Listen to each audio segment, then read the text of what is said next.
레위기 11장에서 15장은 정결법에 관한 기록인데 오늘 우리가 읽은 15장 그 마지막 장으로서 각종 유출과 관련한 정결법에 대해서 기록하고 있습니다. 여기서 유출이란 말은 주로 성적인 의미를 가지고 있는 단어입니다. 즉 성적으로 유출한다는 말이에요. 그런데 이 유출에는 자연스러운 유출이 있어요. 정상적인 부부관계를 통해서 나오는 유출이 있어요. 하지만 죄악으로 인해서 하지 말아야 할 잘못된 관계 때문에 병에 걸려서 유출하게 되는 경우도 있습니다. 쉽게 말해서 성병이에요. 이에 관한 기록이 레위기 15장에 기록되어 있는 겁니다. 그리고 어떻게 해야 정결하게 될 것인지. 정상적인 관계 속에서 신체적인 리듬 속에서 나오는 유출, 여성 같은 경우는 월경 같은 것이 있죠. 그런 것은 부정하기는 하지만 속죄제를 드리지는 않아요. 그렇잖아요. 여성이 월경했다고 해서 속죄제를 드리니까 죄가 아니잖아요. 그냥 쉽게 말해서 그 기간 동안은 부정하다. 쉽게 말해서 성관계 하지 말라는 거예요. 그 기간 동안 부정하니까. 왜냐면 그러면은 남성도 부정하게 되니까 하나님께서는 금하고 있는 거예요. 하지만 그렇다고 해서 그게 죄를 짓는 건 아니잖아요. 그러니까 이건 속죄제를 드릴 이유는 없어요. 그 기간 동안만 조심하면 되는 거예요. 조심한다는 것은 성적인 관계를 허락하지 않으면, 금지하면 되는 겁니다. 하지만 그 외의 경우에도 여성의 경우도 유출이 될 수가 있고 남성의 경우도 유출이 될 수가 있어요. 이에 관한 기록입니다. 레위기 15장은 이에 대해서 기록하고 있는데 세 문단으로 크게 나눌 수가 있어요. 15절까지는 남자 유출병 규례를, 16에서 18절은 설정과 관련한 정결 규례를, 그리고 19절에서 33절은 여인의 유출병 규례 및 유출병 규례, 11장에서 15장까지 이르는 15장에 기록된 유출병 규례 전체를 끝맺는 말을 하고 있습니다. 오늘은 이 가운데서 2절에서 4절 말씀을 한번 읽어볼게요. 이스라엘 자손에게 말하여 이르라. 누구든지 그의 몸에 유출병이 있으면 그 유출병으로 말미암아 부정한 자라. 그의 유출병으로 말미암아 부정함이 이러하니 곧 그의 몸에서 흘러나오든지 그의 몸에서 흘러나오는 것이 막혔거든 부정한즉. 유출병 있는 자가 눕는 침상은 다 부정하고 그가 앉았던 자리도 다 부정하다. 여러분, 레위기에서 11장에서 15장까지 각종 그 부정한 것에 대해서 정결법을 기록하고 있는데 대부분 부정의 영향이 뭡니까? 감염이잖아요. 감염되는 질병은 대부분 부정하다라고 규정해 놓고 있죠. 유출병도 마찬가지예요. 성병도 문제가 뭡니까? 감염되니까 문제가 되는 거예요. 에이즈가 왜 끔찍합니까, 여러분? 감염되잖아요. 감염되니까 이게 끔찍한 거예요. 유럽에 가면요, 저 있을 때도 그랬지만 지금은 더 할 거예요. 이 구걸하는 사람들이 주사기를 갖고 다녀요. 자기 피를 뽑은 주사기를 갖고 다니면서 쉽게 말해서 자기 에이즈 걸렸다는 거예요. 그러니까 돈 안 주면 찔른다는 거예요. 그런 사람들도 있었어요. 협박하는. 그런데 이 에이즈라는 질병이 왜 끔찍해요? 아직 치료제가 나왔어도 그거는 근본적으로 치료하는 게 아니잖아요. 먹고 낫는 게 아니잖아요. 증상을 완화시켜 주는 거지. 계속 먹어요. 죽을 때까지. 아직 치료할 수가 없어요. 그런데 이것이 감염되니까 문제가 되는 거예요. 감염되니까. 주로 성적인 접촉을 통해서 감염되지만 그러나 잘못될 경우 그 외 타액이라든지 다른 방법으로도 전염될 수 있으니까 그러니까 끔찍한 거잖아요. 그런데 성병은 대부분 성적인 행위로 감염이 되는 거예요. 그런데 부부관계가 어느 한 사람이 성병에 걸리면 다른 상대방도 당연히 걸리겠죠. 그러니까 여기서 말하는 유출병, 이 단어는 히브리어 원어로 자브예요. 원래 뜻은 흘러나오고 있다, 계속해서 흘러나오고 있다라는 의미예요. 즉 남성과 여성의 성기에서 고름, 피, 정액과 같은 분비물들이 정상적이지 않게 흘러나오고 있는 상태를 의미하는 거예요. 그래서 유대교 랍비들, 구약 성경의 최초 번역본 70인역 여기서는요, 유출병은 이 유출병이라고 번역하지 않고 성병의 한 종류인 임질로 번역했어요. 이에 따라 새 번역 성경에서는 레위기 15장 2절에서 5절 말씀을 이렇게 번역하고 있어요. 너희는 이스라엘 자손에게 말하여라. 그들에게 이렇게 일러라. 어떤 남자가 성기에서 고름을 흘리면 그는 이 고름 때문에 부정하다. 다음은 고름을 흘리는 자의 남자와 관련하여 부정하게 되는 경우를 밝힌 규례이다.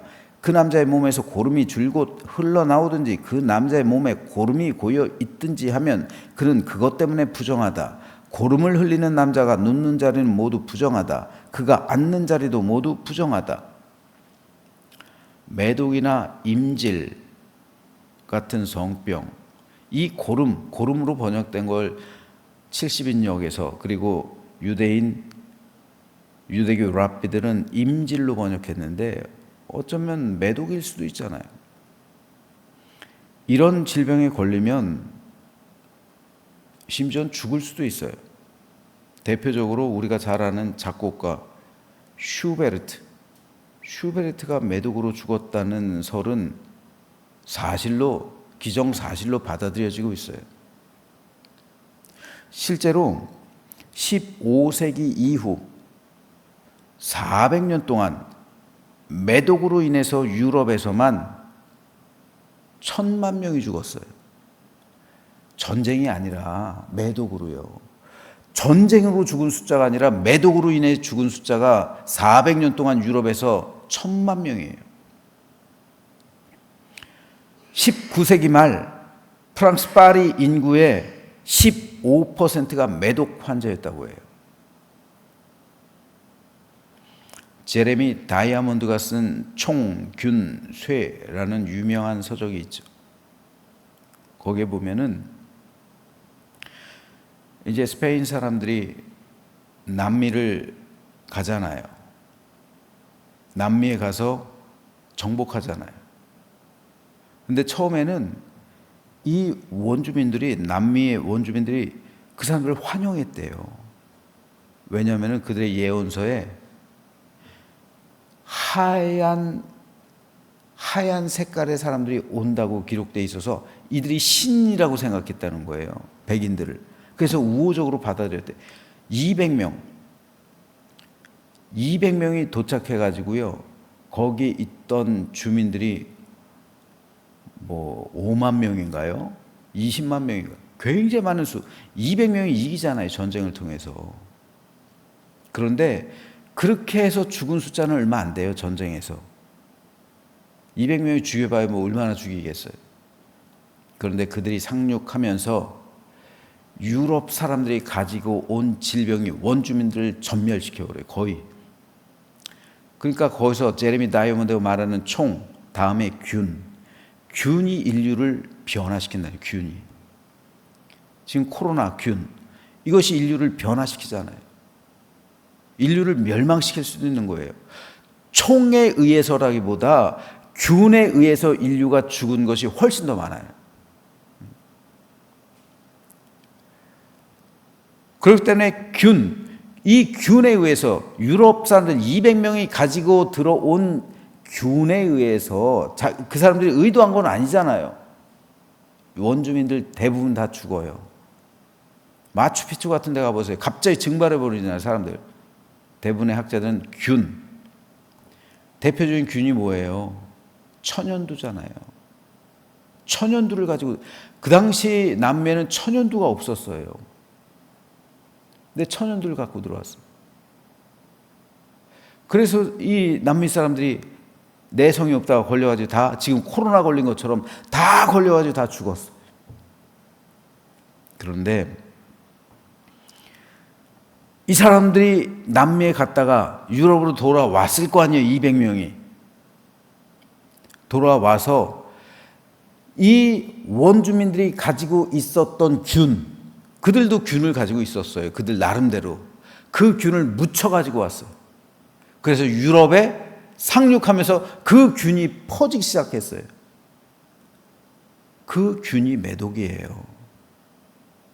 당시 유럽에는 메독이 없었어요. 그런데 1400년대부터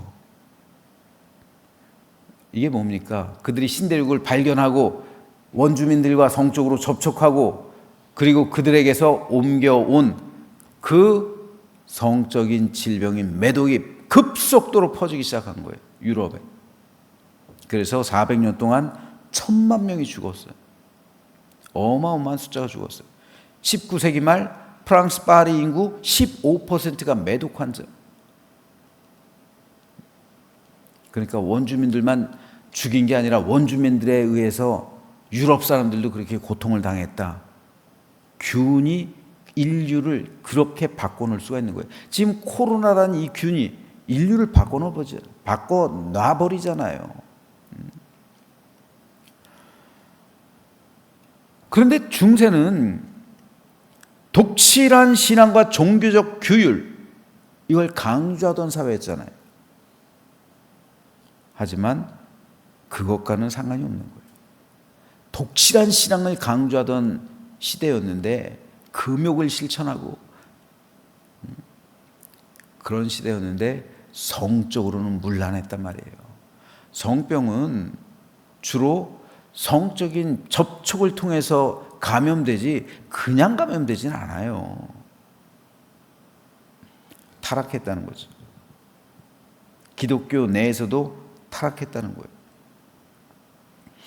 인류가 타락하면서 가장 먼저 타락한 것 중 하나가 바로 성이죠. 하나님께서 성을 허락하신 것은 둘이 한 몸 돼서 온전한 가정 꾸리고 그 안에서 자녀를 낳고 행복과 기쁨을 누리며 천국의 삶을 살아가기 위해서 성을 주신 거예요. 우리의 가정이 천국이 될 수도 있고 우리 가정이 지옥이 될 수도 있어요. 가장 중요한 것은 이 성을 어떻게 활용하느냐에 따라 그 가정이 천국이 될 수도 있고 그 가정이 지옥이 될 수도 있어요. 타락한 성 문제로 인해서 천국이 되어야 할 그 가정, 행복해야 할 그 가정이 무너지죠. 평안이 깨져요. 상처받고 절망해요. 천국이 지옥으로 변한단 말이에요. 예로부터 지금까지 이 성으로 인해 깨진 가정, 지옥이 된 가정이 얼마나 많습니까? 그 결과 하나님께서 주신 징벌이 성병이에요. 그리고 이 성병이 있는 가정은 부정하게 된 거예요. 부정하죠. 그래서 오늘 본문 4절에서 하나님은 고름을 흘리는 남자가 눕는 자리는 모두 부정하다. 어디에 누워요? 부인과 함께 누울 거 아니에요. 부정하다는 거예요. 그가 그 집에 있으면 부정한 거예요. 그 가정은 이미 부정해진 거예요. 그가 앉는 자리도 다 부정하다. 그가 있는 곳, 그가 접촉하는 사람 다 부정한 거예요. 하지만 레위기 15장에서 말씀하시는 그 말씀의 결론은 뭡니까? 부정으로 끝나는 게 아니잖아요. 속죄함이잖아요. 은혜잖아요. 하나님은 자비롭고 긍휼이 많으셔서 그런 부정한 사람이라 할지라도 고쳐주시길 원하시고 그런 가정이라 할지라도 회복하길 원하신다는 것이죠. 따라서 레위기 15장은 아무리 더러운 죄라 할지라도 용서해 주시고 품어주셔서 다시 한번 모든 것을 회복시켜 주시고 하나님의 자녀로 살아갈 수 있도록 해주신 하나님의 은혜에 대한 기록이라 할 수 있는 거예요. 그리스도인이 된다는 것은 이 은혜를 경험하는 것이고 이 은혜를 받은 성도는 이제 그 은혜에 합당한 삶을 살아가야 하는 거죠. 그러므로 그리스도인의 가정은 순결해야 하고 정결해야 합니다. 그래서 부부관계는 성결해야 하고 진실해야 해요. 그렇지 않으면 그 가정 부정해지는 거예요. 부정한 가정은 어둠의 영이 역사해요. 부정한 가정에는 하나님의 은혜가 흐르지 않습니다. 부정한 가정은 축복된 삶을 살아갈 수가 없어요. 그럼 진짜 행복한 가정, 천국 공동체를 이루고 있는 가정은 돈이 많은 가정이 아니에요. 돈이 아무리 많으면 뭐 합니까?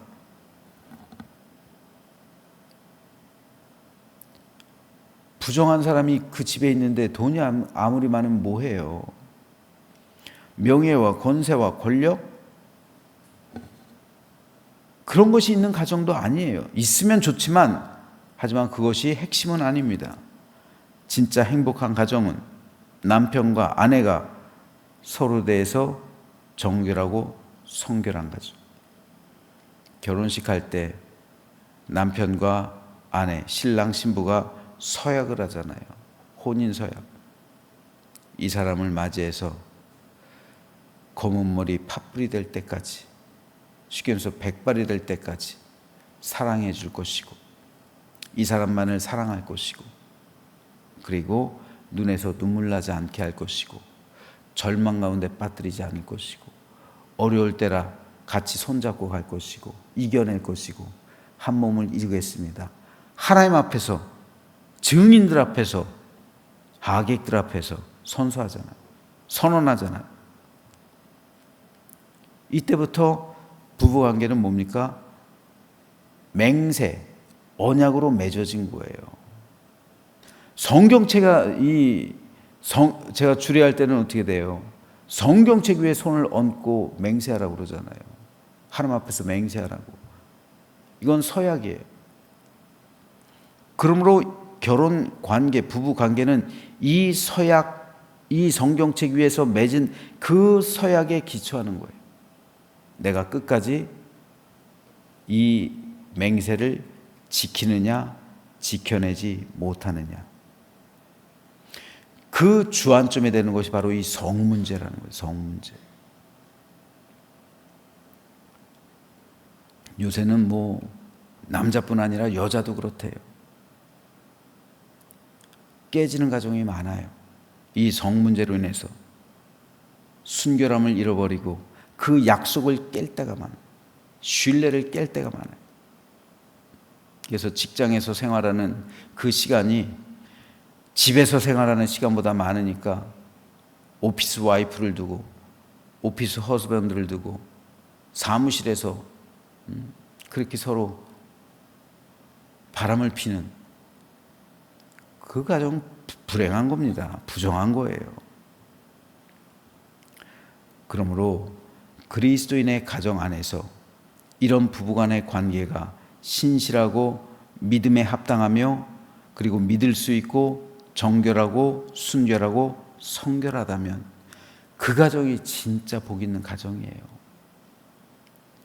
다른 거는 있으면 좋지요. 하지만 다른 게 우리 가정을 행복하게 하는 핵심이 아닙니다.